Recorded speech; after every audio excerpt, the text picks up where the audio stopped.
Yep, got ourselves a Glenwood. Good for the old silkies.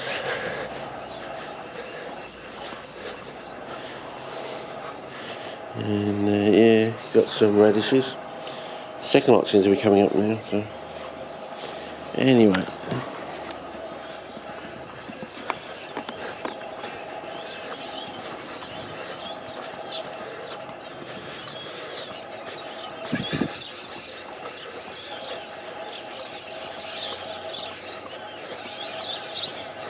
I'll just go for a bit of a walk and have a chat. Oh, had a green parrot there. But yeah, the wattle's almost at peak now. Almost at peak. When the final, when they finally come out. So yeah, it's about, I don't know, 3, maybe 4 days from absolute peak. So yeah, I had 3 clips the other day. The third one, I was banging on, you know, the usual rant and everything, and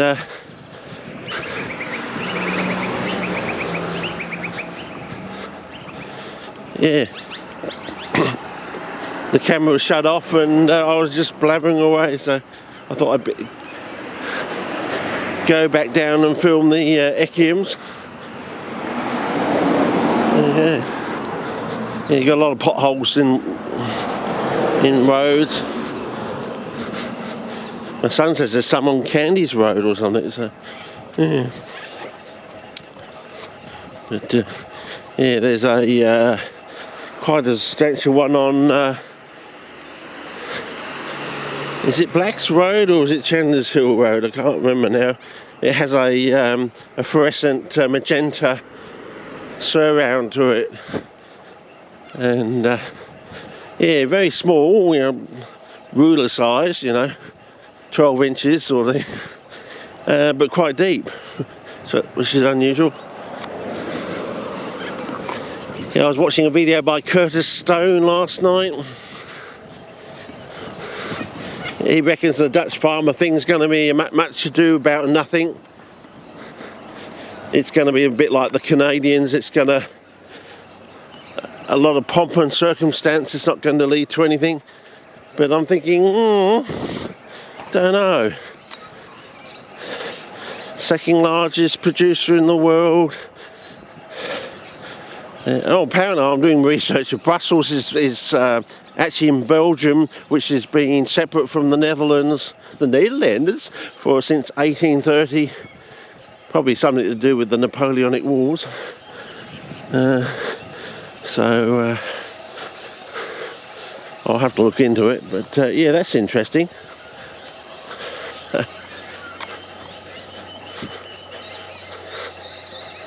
I know my first glance on the map was there's bugger all there around Brussels, basically. You can nuke Brussels and it wouldn't affect much else. But then again, I mean, there's so much fake news out there. I had noticed in earlier years, like 2014, 15, when we were doing some walkarounds, that the Google Maps wasn't quite right to, you know, walking around the neighbourhood in certain areas looking at plants, you know. There were slight subtle differences on the Google Maps compared to real life.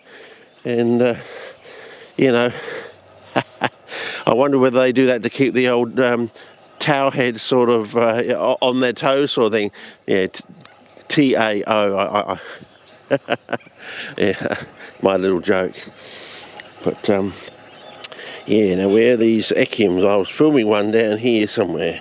Where was it? Oh, yeah, one like that. What was a better one? God, there used to be hundreds of them last year or something. They put down some sort of specialist herbicide or something. But, yeah, I know. Not, I don't know. Oh, well, I suppose I'm going to have to film this one if I can't find another one. Wow, there was hundreds of them. And I can only find one. Must have been... well, I suppose this has to be the one that I was filming the other day. But yeah, So, and I was saying something like, you know, a bit like, you know, that's the leaf, that's the petiole, and if you had, you know, a Venus flytrap with 4-inch traps, 4-inch petiole, 4-inch petiole, 4-inch, it'd fill a 16-inch pot sort of thing. But yeah, wishful thinking. Anyway, let's go on our way, I suppose. Oh no, let's take a different route. Well, the sun's just come out here, so I might be able to get to filming those. Is it Nidaria, the balls of Cyanofighter? I've forgotten what they're called now. Might be able to get them in the sun and take a slightly different route through the neighbourhood. But yeah, Germany, as of the 27th, which was yesterday, I believe, of July, 27th of July 2022, in case you're watching this years in the future. Looking back on what went on. They've introduced stage 3 restrictions as of yesterday, I believe. So, yeah, see, I think things are going to be different, because I don't think they were introducing restrictions that much in Canada when they were doing all their trucking sort of thing. And the Canadians were used to cold, you see. You know, they were out there in minus 40 degrees, you know, campaigning sort of thing. Because I think in Canada, the cold is a weapon to them. They're used to it, so therefore it's like a two-edged sword. It can become a weapon. It doesn't affect you because you're used to it, but you can also, you know, use it to your advantage. Oh, here comes the postie. So, yeah.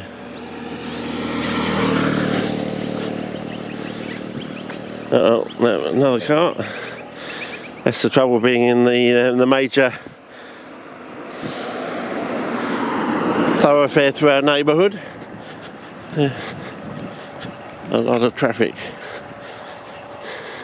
Before they put this in, it used to be called Dove Street, and it was you know, it was just a one-way street basically. Didn't go anywhere basically. Anyway, just as we get here, is the sun going to go in? Now, somewhere down here we found all our, it was up here. Oh, they've put the bloody tractor over it. What are the odds, eh? 2 days after, you know, so within 2 days of me showing this on film, they put the bloody tractor over it. What are the odds, eh? What are the bloody odds? And all our balls have been raised up, so they're going to dry out. And I think, oh no, we've got some in here. May have just about missed it. We're still not quite in the sun. Okay. Okay. But still waiting. Oh, I think we're going to have to wait till later in the afternoon to get, you know, once the sun moves over there, and a really sunny day, I think. Yeah. But what are the odds, eh? That they go to mow the lawn. Yeah. Anyway, let's move up here. But yeah, I was watching some lass in out of Austria called Survival Lily, and there she is getting prepped and everything, talking about having, at least Germany having high standards or something. And there she is in this sort of room with some gas pipe coming out the wall and a socket on the right hand side of the screen installed in the wall, almost looking like it's been installed by a cowboy who got his installation license out of a cornflakes packet from the 1970s, if not earlier. So yeah, okay. Yeah, back vistas, I know you like them. I know you like them. So, yeah. Well, this one's is it a late flower or a different one? Yeah, it's a slightly different colour, this one. Hang on, let's go to spot colour. Small and blooms, I don't know, very late compared to the others. Very small indeed. Now, I don't think that's quite the winner. The colours are wrong, I think. So, now we could either walk through there. Yeah, why don't we? I think, yeah. Why don't we walk through here?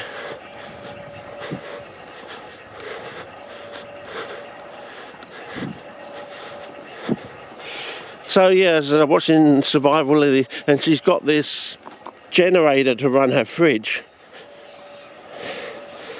but it can only run her fridge for 24 hours before she has to recharge the charger. And I'm thinking, that's ridiculous. So there's a blackout. If the blackout goes longer than 24 hours, you're going to need another charge. Where are you going to get that charge from? I think she has some sort of backup battery pack, but that's only going to take you for another day maximum. And after that, you can't keep your fridge cool. All your meats and stuff like that are going to go off. It's almost like a fool's paradise. But, you know, unless you've got something like solar, or your charger can run off the sun. But what happens if it's a dark day and you can't quite charge the battery up all the way to its capacity? So the next time you switch it over to your fridge, you're only charging up for 16 or 18 hours before you have to recharge the charger again. And then that's downtime. Surely you've got to have extra battery packs to be charging up while your fridge is being run off some other device, sort of thing. And yeah, it just seems to me like a fool's paradise. I think you need like 60 lemons or something, because lemons have twice the vitamin C as oranges. And I think strawberries and lemons are equivalent in volume of vitamin C, I think. So if you get the same amount of volume of strawberries as a lemon, you'll get the same amount of vitamin C. Don't quote me on this, but my initial research online gave me that impression. Yeah, because lemons can hang around for quite a few months before they start going mouldy, and you don't have to have the whole lemon, because as I said, a lemon's got twice the vitamin C as an orange, so you can slice a lemon in two and have it over 2 days, sort of thing. The only other natural source of vitamin D other than the sun is eggs, so you'll probably definitely need some eggs. It's always good to have your vitamin C with your meal, because it's a water-soluble vitamin, of course. So you pee it out. So the other ones, you know, E's and D's and things like that, are all fat-soluble, so you don't have to have those on a daily basis. They can accumulate and build up. So you can go quite a few days without having to worry about things like that. And as I said, you can get vitamin D from the sun, but don't overdo it, because you don't want to fully vitalise, but only to die of skin cancer 20 years later. Yeah, which is probably what happened to Steve Kamisha from the photographs I saw of him, I think in the 90s or something. Oh yeah.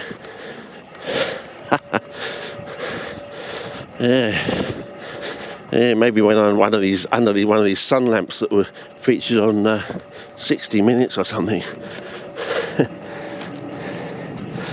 So good check between the blue there and why don't we just take a detour here? Oh, now here you go, a nice fine display of Hardenbergia with quite a dark colour, but that could be due to the soil it's growing on, or they could have scattered some fertilisation into it, you know, some pellets or something. But yeah, let's go for a spot colour on there. But yeah, so we're right near the end of July now. Oh, and still got tons more coming out. But yeah, so there you go. There's your plant feature for today, I think. Yeah, and yeah,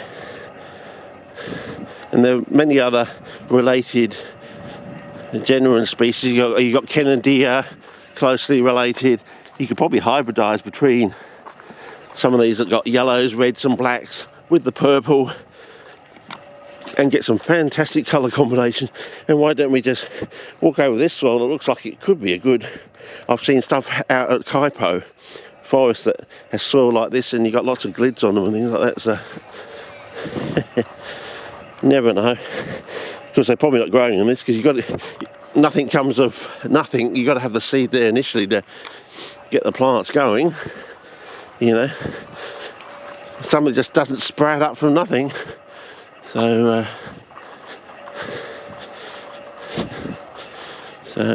yeah. So this is part of the pine forest here, and we could, I don't know, make it more interesting for you, I suppose.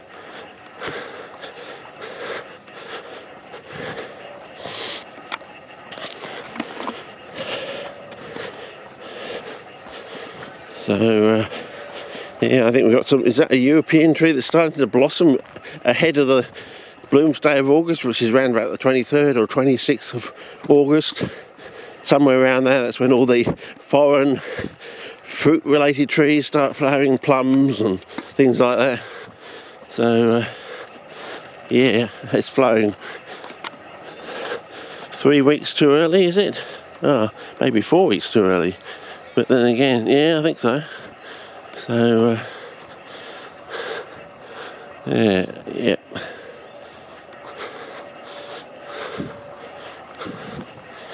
So I don't know what that means. We're going to get into spring earlier, which means the Europeans are probably going to get into their autumn and winter sooner. You know, if it all works like clockwork or cogs and stuff and things like that. So, yeah, anyway, back to normal. Well, we are in normal, yeah.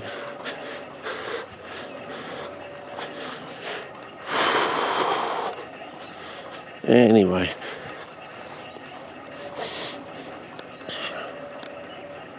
Yeah, lots of solar panels everywhere. Oh, our new parliament just started up today, fired up today, and they're still saying they can't raise people's wages, and they haven't had any real wage rise in the last, since the late 90s, basically, I think. I mean, the social security payment has not risen since the mid to late 90s. It's stayed basically static since there, and they definitely need to raise that up.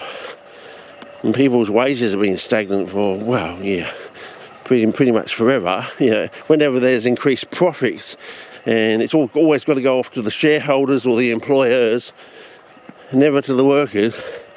Mainly because our unions seem to be pretty ineffective at striking now. There's all these so-called rules, you know.